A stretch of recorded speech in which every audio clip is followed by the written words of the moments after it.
vient de l'apprendre, un terrible accident d'avion en plein cœur de New York. Offensichtlich hat sich ein Anschlag auf das World Trade Center.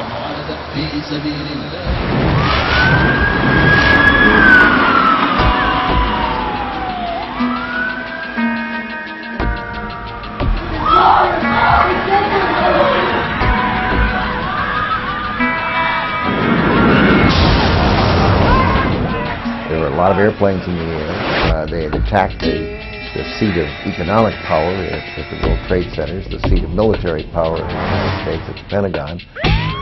O ex-secretário de Defesa Donald Rumsfeld guarda como lembrança em seu escritório, em Washington, um pedaço do avião que atingiu esse prédio. O coração do poder militar americano. 10 anos depois de 11 de setembro, nós voltamos à mesma sala de aula onde o presidente Bush recebeu a notícia dos atentados. Você vai conhecer personagens que agiram nos bastidores, como os militares que tentaram interceptar os aviões sequestrados pelos terroristas. Nova York foi a cidade que pagou o preço mais alto no 11 de setembro.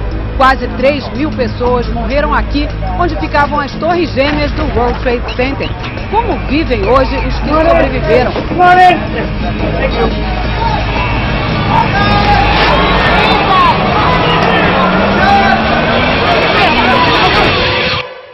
Com o Pentágono em chamas, o secretário de Defesa Donald Rumsfeld decide não fechar o prédio. Comanda a reação ao ataque dali mesmo. E seguindo ordens do presidente George W. Bush, planeja fazer algo completamente diferente. A Globo News começa a exibir agora uma série de programas preparados especialmente para lembrar os 10 anos do dia 11 de setembro de 2001, quando os Estados Unidos sofreram o maior atentado terrorista da história. Um divisor de águas no mundo contemporâneo. Nossos produtores, editores e repórteres foram ouvir testemunhas, protagonistas e sobreviventes que nos relatam acontecimentos nunca antes revelados. Nossa cobertura começa com uma entrevista exclusiva com o ex-secretário de Defesa Donald Rumsfeld. Pela primeira vez, ele falou para uma televisão brasileira.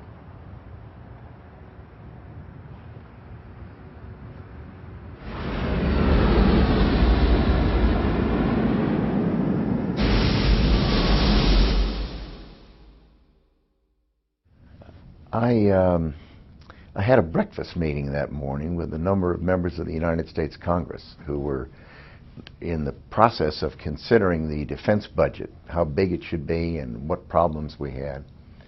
And during the course of that, my military assistant came in and indicated that a plane had hit the World Trade Center. The breakfast was ending and they were leaving. It looked like an accident at that stage. And then I was advised that a second plane had hit the World Trade Center.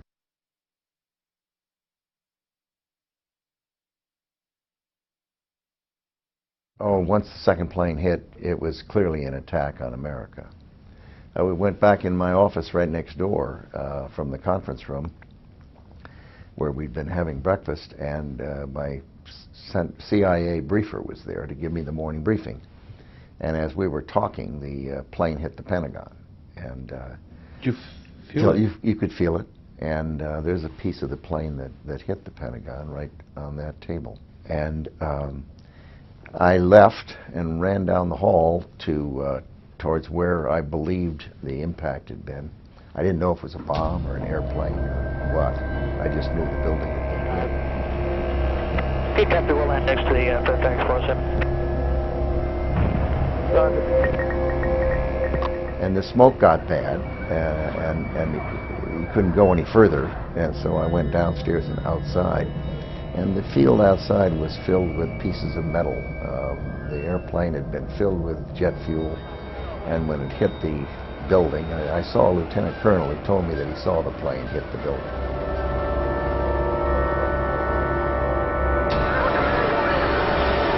Secretary Rumsfeld was in his suite of offices on the other side of the building from the impact zone. He felt it, and he immediately was on the attack site within moments, much to the displeasure of his security people, but he did it. And there are pictures of the secretary helping other men carry stretchers of the injured.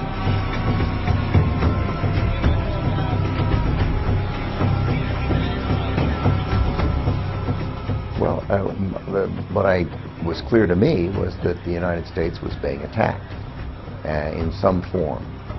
I was told that the building manager felt that the building should be evacuated. I told him I didn't want the building evacuated, that anyone who had to leave areas that were too smoky, they could leave, and anyone who wasn't essential could leave, but that I did not want to shut down the Department of Defense. Why? Why? Because I think that it would have been exactly what the terrorists would have wanted, would be to shut down the Department of Defense of the United States.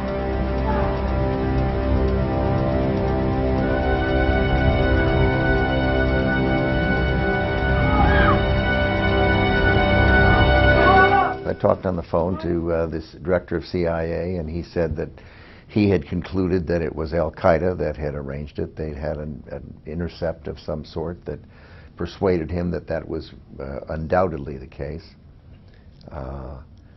I went into a command center in the Pentagon with the chairman, the vice chairman, Dick Myers, General Dick Myers, and we began to talk on the phone with various people and find out other planes were in the air. I talked to the vice president and the national security advisor from the White House. They were down in the underground bunker in the White House. The president was out of town. And then he called me and asked what I knew, and we talked about that. He, the president? Yes. And what did you say to him? Well, we had the problem of additional attacks, the worry about additional attacks. There were a lot of airplanes in the air. They had attacked the seat of economic power at the World Trade Centers, the seat of military power of the United States at the Pentagon. By that time, the plane in Pennsylvania hadn't gone down yet. I don't remember precisely when that was, but that plane went down at some point, and in retrospect, it's pretty clear that plane was intended to attack the seat of political power, either the White House or the Capitol building. United 93, do you still hear Cleveland? United 93, United 903, do you hear Cleveland? United 93, United 93, Cleveland. United 93, United 93, do you hear Cleveland Center? 456, 5293. 5293. 456, 5293. You write in your book that you quote Lenin in your book saying that the purpose of terrorism is to terrorize. And my question is, do you feel that from that moment on fear changed the United States? No. No, I think that there was a determination, but not a fear, and there was a determination to not allow terrorists to succeed in terrorizing the American people. And I recognized, and we talked about the reality that a terrorist can attack at any time, any place, using any technique, and there's no way you can defend everywhere, at every moment of the day or night, against every type of possible attack. Therefore, the only thing you could do is go after them and put pressure on them and make everything they do harder. In your mind, the line stretching from Beirut and then the coal and all, it was one single line. Did you see that as one more episode on that? It was one more episode. I mean, I was involved in Beirut back when I was President Reagan's Middle East envoy, and after the attack on the barracks and 241 Americans killed. And then there we had the embassies and the coal. And there'd been an earlier attack on the World Trade Center. But I decided that I would not close down the Department of Defense. We had to ground aircraft because we didn't know which ones were dangerous. There were a couple of planes coming in from overseas, one west, one east, that were flashing hijack. And it turned out they were not hijacked, but there were those kinds of worries. We had aircraft in the air that were given orders that if a plane was behaving in a threatening way against a high-value target in the United States, that our military pilots could shoot the plane down. The President issued those orders. And he, of course, logically called his National Security Council officials, including me, and said that he wanted our thoughts on how to respond to this. And the President had decided that he was not going to do what had been done previously because it didn't work. Indicting people in absentia in the United States and firing off a few cruise missiles didn't solve the problem. The attacks continued and they escalated, and he resolved and was determined to do something quite different. In your book, however, you said that things could have been done differently, and you list some of them. Could you take me through those? I think you said that the focus should be stronger on the ideological characteristic of the Islamic threat. I see, yes. American people should have been... As time went along, characterizing it as a war on terror left the impression that it was a war, and Americans think of World War I, World War II, the Korean War, things that start and end. This, however, is not a problem that's going to be dealt with bullets or that the Department of Defense is going to be able to deal with exclusively. It's a competition of ideas, much more like the Cold War, where we had a communist aggression in most continents in the world, and it took time, decades. It wasn't a finite period, it was decades, and we had to compete against the ideas of communism and the fact that they didn't work, and that free political systems and free economic systems do. And I feel that the United States eventually is going to have to do a much better job of engaging the world in stopping people from training terrorists to kill innocent men, women, and children. En uno de ellos, los activistas entrenan usando como blanco imágenes del expresidente estadounidense Bill Clinton.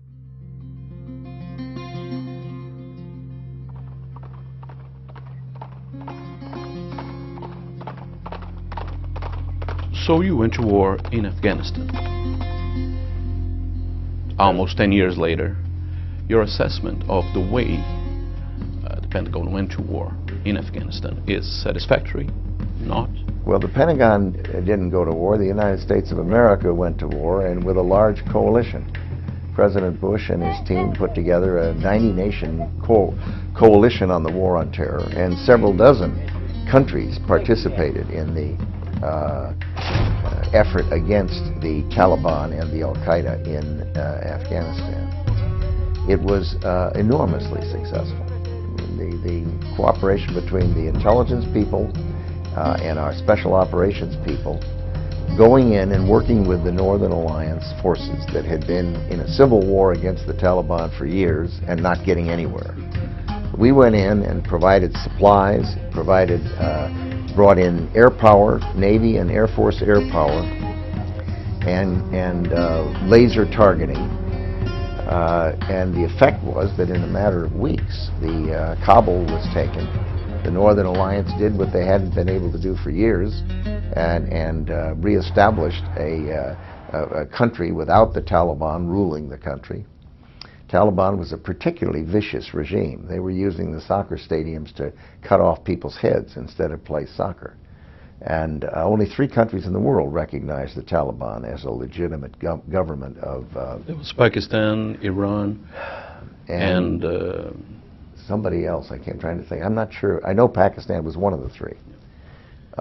But it was a good thing that they were removed from power, and the Al-Qaeda was pushed out, and it was done very successfully.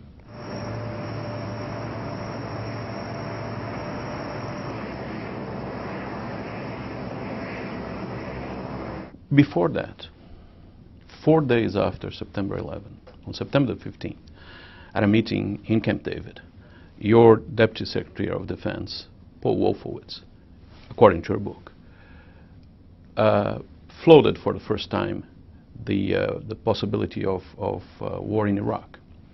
What was your reaction if you didn't know that he was going to say so before? I didn't know he was going to say it. I don't know that you're correct. I don't think he did talk about war in Iraq. I think he raised the question of Iraq and whether or not something should be done about Iraq. The reason he raised it, I assume, is the reason anyone would raise it. Number one, Iraq was one of the 2 or 3 countries in the world that was happy that we were attacked on September 11th, and their comments, Saddam Hussein's comments, were negative, not condolences. Second, Iraq is the only country in the world that was shooting at United States airplanes on a regular basis, on a daily basis. Over 2,000 times they'd fired on U.S. and British aircraft who were patrolling the northern and southern no-fly zones at the request of the United Nations. So Iraq was constantly shooting at our aircraft. Third, Iraq was giving $25,000 rewards to the parents of suicide bombers if they went out and killed innocent people and then were killed.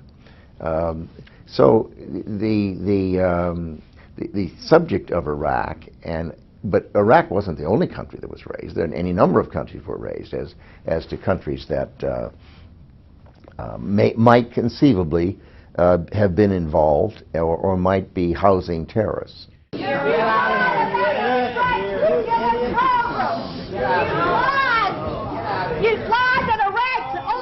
I would like to ask you to be upfront with the American people. Why did you lie to get us into a war that was not necessary and that has caused these kinds of casualties? Why? Well, first of all, I haven't lied. I did not lie then.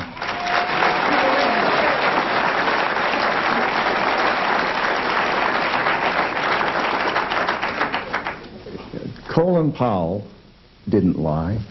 The president spent weeks and weeks with the Central Intelligence people. And he went to the American people and made a presentation. I'm not in the intelligence business. They gave the world their honest opinion. It appears that there were not weapons of mass destruction there. You said you knew where they were. I did not. I said I knew where suspect sites were, and we were just... You said you knew where they were, near Tikrit, near Baghdad, and north, east, south, and west of there. Those are your words. My words were that... No, wait a minute. Let him stay 1 second. Just a second. This is America, huh? Go ahead. The intelligence that everyone looked at and everyone agreed with was that there were a brutal dictator in Iraq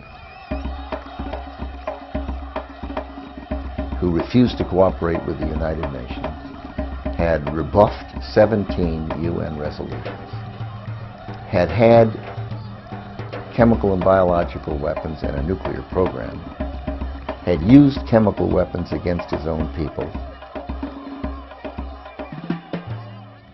had used chemical weapons against the Iranians, and had stockpiles which he would not allow the UN inspectors to determine whether or not they were still there. This was looked at by members of the Congress in both parties. It was looked at by foreign intelligence agencies. Everyone agreed. There was no dissent that I know of. And it turned out that the stockpiles were not there after the major combat operations were completed. What was there, according to the Delfer report, a former UN inspector, there were the people who knew how to do it and had been doing it in the past. There were the precursors that would enable them to do it. There were the dual-use facilities, and the combination of those three things would enable them to have stockpiles within a matter of weeks. So the difference between whether or not they found stockpiles or whether or not Saddam Hussein had the ability to have stockpiles within a matter of weeks is very minor difference. However, took you to war. The president made a decision that the risk was such, and he went to the Congress, and he went to other countries, and a large number of other countries agreed. And as you point out, some countries didn't agree. I mean, France and Germany did not, but a large number of European countries did, and other countries in the world. Do you regret it? Oh, you know, I think the president made with the information he had, I think he made the right decision. And I think the world's a better place with Saddam Hussein gone. One of the byproducts of this, interestingly, or the side effects, Gaddafi, when Saddam Hussein was captured, he pulled out of that spider hole, and then tried and convicted and executed by the Iraqi people. Gaddafi in Libya took a look at it and said, I do not want to be another Saddam Hussein. And he called in the West, said, look, I've got a nuclear program. It's well advanced. I'm going to stop it. You come in, dismantle it, take the parts away, and I'm not going to be subject to the same thing that Saddam Hussein was. Think of what's going on in Africa today. It's a better place. But then leave me alone to terrorize my own people for... It's a better place without nuclear weapons. With Gaddafi. Yes. Well, it's hard to argue that for the Libyans, I mean, they are under the boot. Well, he's been there for 40 years. He's not a good leader. There's no question about that. Without wanting to make this the central point, I mean, he gives some, stays in power, and he was never threatened to not be in power until recently, when the people are revolting, and that's a good thing. They're tired of having him there.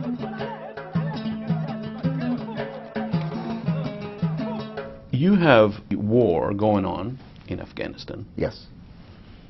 You have a pretty clear sense of what you want to do. You want to strike those who struck you hard all over the place. And then you start another war in Iraq that ended up being a long and protracted war. Was it wise for this group of very capable and hawkish people in the Bush administration to divide themselves into two fronts? Well, you say very hawkish people. First of all, I wouldn't characterize the president as hawkish. Would you characterize yourself as hawkish? Oh, my goodness, no. You go to my website, rumsfeld.com, and I sent the president a memo early on about the use of military force and the care that needs to be exercised. And I'm fully aware of the dangers of war and the ugliness of it. Certainly not. But I mean, the president's the one who made the decision, and to suggest that he's hawkish, I think, is unfair. And I think the world's a better place as a result of having the brutal regime in Iraq gone and the Taliban gone in Afghanistan. What was your reaction when you heard that Osama bin Laden had been killed?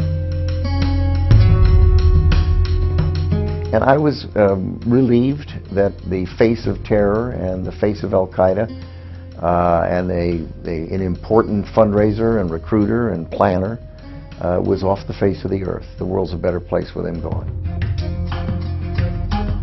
Were you surprised that he was near the capital of Pakistan? No. It's not unusual for people to hide in plain sight. Is the United States a safer place today? Well, my goodness, of course it is. We haven't had a successful attack in America in 10 years. It's an enormous accomplishment. And it is unquestionably a safer place. Now, are there dangers? You bet. Thanks to you, in part, you think? Oh, I'm not going to get into thanks to me or thanks to this person or that person. It's just a fact. It is a safer place. And when you think about it, the American people are able to get up in the morning and go where they want and say what they want and do what they want, and that's a blessing. And they've not been terrorized, and I think that's important. The goal of terrorists is to alter behavior, and our behavior has not been altered, and that's a success. Well, thank you very much. Thank you. Back to work.